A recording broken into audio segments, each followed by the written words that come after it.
Hey there, comic book friends. I'm Travis. And this is another edition of No Capes, where I talk about comic books that don't have to do with superheroes. This is for comics for the week of, I want to say February 19th, 2014. Somewhere around there. Anyway, first up I want to talk about BPRD Hell on Earth. This is issue 116. Our teams finally start to engage with the actual civilians that are in New York that are, obviously not crazy completely, haven't killed themselves off yet, or any of those kinds of things. We get to see some power bases that are in New York. It's really interesting. We get a hint of the Black Flame that's supposedly control over everything. We haven't seen the Black Flame, I don't believe, for a very long time. He was supposedly basically nuked underground along with all the frogmen and stuff like that when Liz Sherman went supernova. So I'm really curious to see, is this the same Black Flame? Is this a different Black Flame? Is he damaged? What's he going to be like? And supposedly he's in control of this whole power base and stuff. And then of course we have our wonderful Nazis who somehow made it into New York. There are less Nazis now. They've kind of given that up because Rasputin's not around anymore. They've acknowledged that Rasputin's not the power base that they thought he was going to be, that there's this new power and they need to try and get a hold of it, and that's what they're going to do, or that's what they're attempting to do. Which is a really interesting theme as far as evil guys trying to gain ultimate power and ultimate evil and all that kind of stuff, and how they're actually changing power base. What they thought was the original power base seemed to make sense at the time, the whole Ragnarok and bringing all that destruction about, and then not panning out the way they wanted to. So now they're moving on to the nenext thing, which is interesting. I think that's pretty cool. So yeah, great book. Love the illustrations in it. Howard plays a massive role in this. He's our Conan the Barbarian guy, and he just, everybody wanted him on his team. You can see now why you wanted him on his team, is he just storms down a hallway with guys with machine guns shooting at him, and he's bouncing bullets off his body and bouncing bullets off of his his funky sword as he just wades into him, chopping them all up and whatnot. It's pretty incredible. Yeah, just a great run. BPRD, just loving it. I'll once again say, because everybody always, every time I do a video talk about BPRD, somebody asks in comments, where do I start reading it at? Do what Janet Comic Book Girl did. Do what Mr. CDC AMP did. Just pick a spot, get on, go for the ride. If you don't understand some of what's going on, if you have any inkling to liking it, the flavor of it, and the style of what's there, ask a ton of questions. There's a ton of us out there, well, not a ton, getting to be more, but there's a lot of us out there that have read a lot of these. We'll give you as much knowledge as we can give you. If we can't give it to you, we can find somebody else that'll give it to you to kind of fill in the gaps and whatnot. If you do jump on the book, the front matter of the book kind of explains the larger picture, what's happened to Hellboy and why they're kind of where they're at, to give you some idea in there. If you've watched any of the Hellboy movies, you have kind of a sense of what the universe is like in some sense.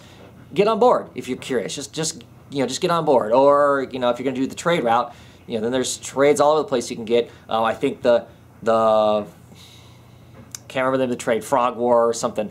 Get one of the first one of those. You want to get somewhere close to where this storyline is at, and just pick those up, or pick them up from the very beginning. I haven't read those stuff from the very beginning, but so hope to someday. I kind of want to get them in singles at some point, so I haven't really been hunting down trades.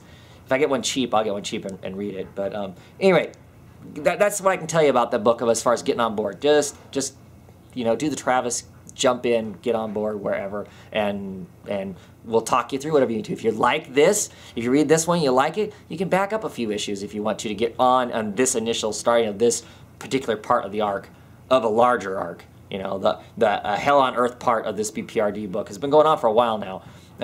But this piece of it that's happening just really, I think, just started 1 or 2 issues ago. So, but even if you got that beginning of this arc, it still doesn't really put you in a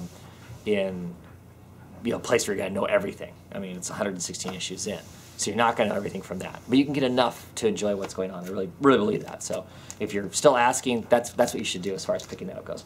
Next I'll talk about here is King's Watch. This is issue number, I want to say, I don't see a number on it. It's secretly hidden, 4. And I think there's one more issue left, maybe. I was excited about this book when it first came out. Not particularly excited by it now. It's okay. The pulp heroes are kind of cool. There is some stereotyping here that I don't particularly care for. I mean, I get that those are the people's roles, but the roles tend to fall very gender oriented. Yeah, I'm the woman, so obviously I stay behind and watch what's going on because I don't fight. I don't know. It is what it is. Maybe I'm reading too much into it. It's okay. Nothing fabulous. One more issue and it's done, and I'm thankful for that because I don't. It's okay. It's just, but not anything really exciting. And finally, I'm going to talk about White Suits. The White Suits issue #1. Frank Barberi does the writing, and Toby Cypress does the artwork. Frank is the writer of Five Ghosts, so we know for. Not the same genre at all, but some of the same sorts of style of writing, I want to say. He allows the artist to tell a lot of the story. Not that I mean, this has more words and more text and more of what's going on than a lot of the Five Ghosts do. And there's a lot more movement in this one as far as pace, but still allows the artist to tell a lot of the story in it. Basic story is a long time ago, you know, back in the Cold War era, in Russia, there were these guys called the White Suits. They were devastating for all the mobsters and stuff like that. They'd just go in and wipe them all out. Nobody really knows a whole lot about them. And there was this, I think, an American agent who was along with that. I want to say it's America, but maybe I'm wrong. Can't remember right offhand. He disappears the same time the White Suits disappear. Go to the current era. The current era, there's this woman. Her father was the guy who disappeared along with the White Suits. She's obsessed with puzzles and all that kind of stuff. She's kind of built herself up to, you know, she's become this FBI agent. She's in Russia secretly trying to figure out what's going on. She's stalking this one guy who is having serious memory issues. He can't remember a large chunk of his memory and stuff, but he knows he's being chased by this woman. They have some conflict going on. Meanwhile, while that's happening, suddenly mobsters across Russia are being wiped out. I mean, just devastatedly wiped out, you know, arms chopped off, blown to bits, all kinds of craziness. And the mobsters are all starting to get together and trying to congregate together to build up. And why?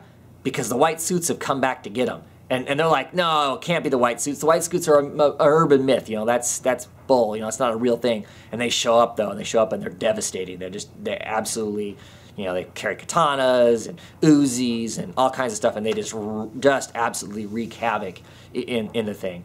And the story kind of, you know, shows some of that happening, and it ends with our female agent getting this man who has the memory loss. She has him basically, you know, she beats him up and puts him in this chair and basically kind of exposes him to his past to say, look, you have something, you have some piece of key information that I need so I can find out what happened to my father.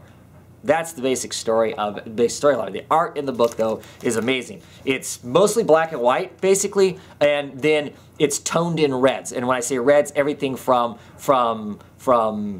you know, deep smoldering oranges clear up into crimson, you know, fresh spray of blood kind of reds, and everything in between. I love showing this page where this guy's kicking in this door. And the angles, nothing's straight up. It's very, you know, I mean, I guess you could say it's cartoony in a way. It reminds me of a rougher version of Gabriel Bra, Fabio Moon, the Brazilian twins. There's some of the White Suits right up there. You know, some of their artwork, except the lines are whereas the twins' artwork is smooth and curvy lines. Tends to be, it's kind of a soft, smooth texture to it. This Tony Cypress is a much straighter, harsher, quick lined work. But I appreciate it just the same. The coloring on it is magnificent. Like I said, using these different hues of stuff. You know, like I said, some of the artwork is simple, but very poignant. Very, you know, there's no messing around with what's going on. You know, getting some sense of what's happening. You know, and the pace of the panels. You know, the shapes of shadows and stuff like that just makes for just an excellent book, I think. I mean, 4 issues. I think it's gonna be a fun romp, you know, for the this kind of visceral art, if nothing else. Great stuff. And that's it. Only 3 books. Only 3 books for No Capes this time around. Light week. Next week will be like all no capes books and hardly any super books. So that's how it works out. Anyway, until next time, have a great read, everybody. Bye.